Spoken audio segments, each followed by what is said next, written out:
নমস্কার, আমার আরেকটি ভিডিওতে সকলকে আবারও স্বাগত জানাই। তো আজকে ছানা পোড়া কেক করেছিলাম।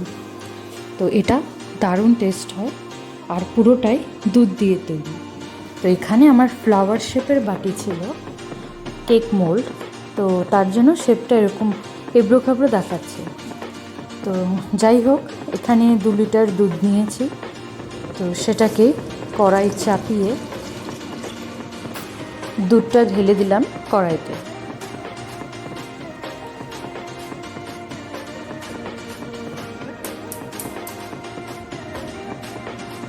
কিছু সময় বাদ দিয়ে দুধটাকে নেড়ে যেতে হবে, না হলে নিচে লেগে যাবে।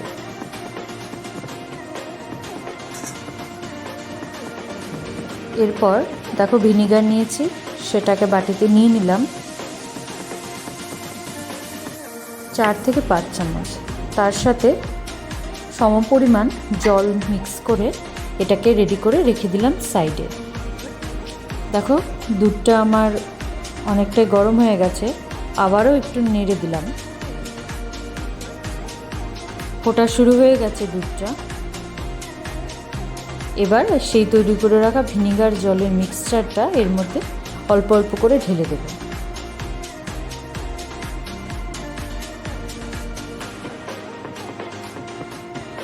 তোমরা দেখতেই পারছো, দেখো দুধটা থেকে ছানা তৈরি হয়ে যাচ্ছে।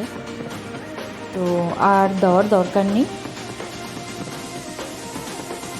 একটু সময় নেড়েই গ্যাসটা বন্ধ করে দিলেই তৈরি ছানা।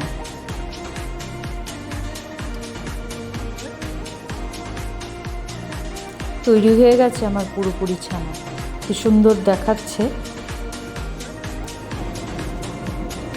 এখন ছানাটা তুলে নেব জল থেকে। আমি এরকম ছাঁকনি নিয়েছি, এটাতে তুলে নিচ্ছি একটা বাটিতে।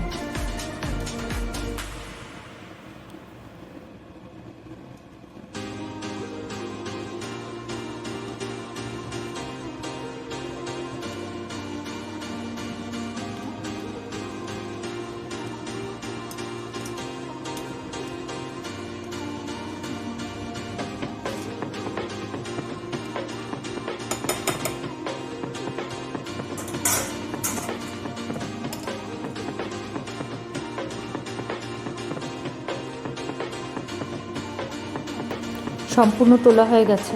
এখন বাকি যতটুকু চেপে দেখছি জল ছিল, সেটাকেও বের করে দেব।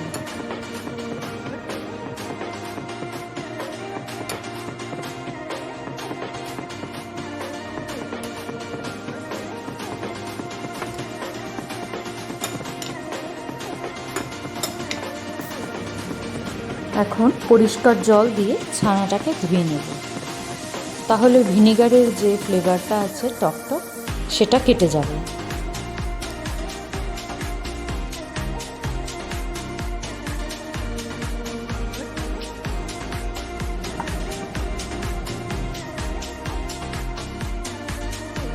ছানাটা একটু ঠান্ডা করে নিয়ে তাতে দিয়ে দিলাম 1 কাপ চিনি। তারপর আর একটু দিয়েছি, হাফ কাপের কম দিলাম অল্প একটু লবণ। এখন দেব ঘি হাফ চামচ দিলেই হবে।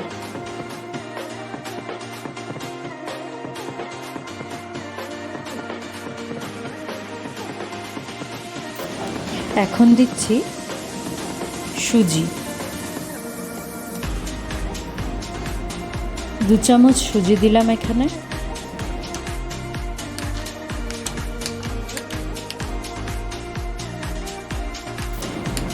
এটাকে এখন ভালো করে উল্টো পাল্টে করে মিক্স করে নিতে হবে। তোমরা এই কাজটা হাত দিয়েও করতে পারো।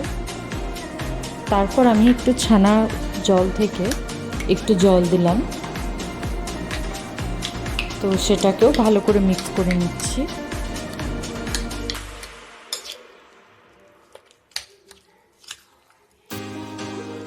জল দেওয়ার পর ছানাটাকে মিক্স করেছি, দেখো এরকম স্মুথ ব্যাটার টাইপের একটু হয়েছে। এখন এটাকে কেক মোল্ডে ঢেলে দেব।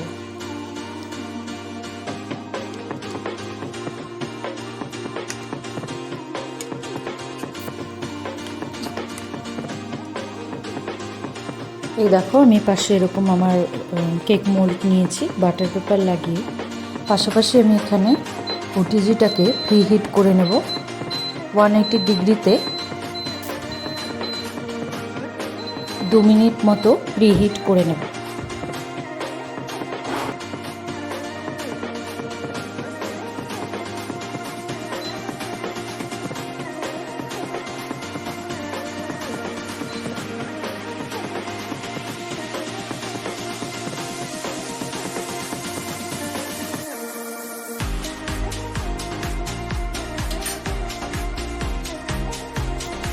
এবারে এই ব্যাটারটাকে সেই কেক মোল্ডে ঢেলে দেব। দেখো ঢেলে দিয়েছি, চারপাশ থেকে সুন্দর করে চেপে চেপে এটাকে সেট করে দিলাম। এই কাজটা পুরোটা আলতো হাতেই করতে হবে।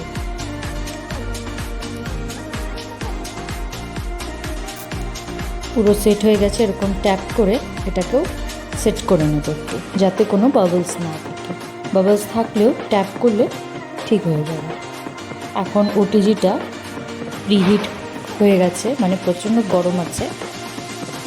এখন এটাকে বা কেক বাটিটাকে ভেতরে ঢুকিয়ে দিয়ে দরজা বন্ধ করে দিলাম। এখন এটাকে টাইম সেট করে দেবো 180 ডিগ্রিতে।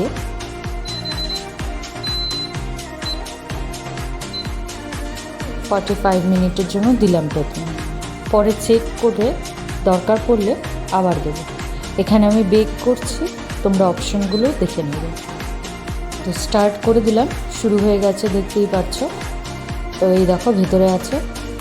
তো চলো ওয়েট করি, আর 45 মিনিট পর ফিরে আসছি।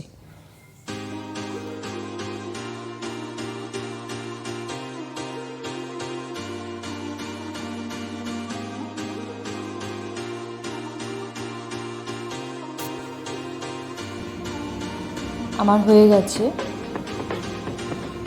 আর ওটিজি বন্ধ হওয়ার পর আমি 15 মিনিট পর খুলছি। তবুও দেখো কি সুন্দর কালারটা এসছে ওপর থেকে। তো এটাকে হ্যান্ড গ্লাভস পরে বের করে নিলাম। তো অনেকটাই ঠান্ডা হয়ে গেছে।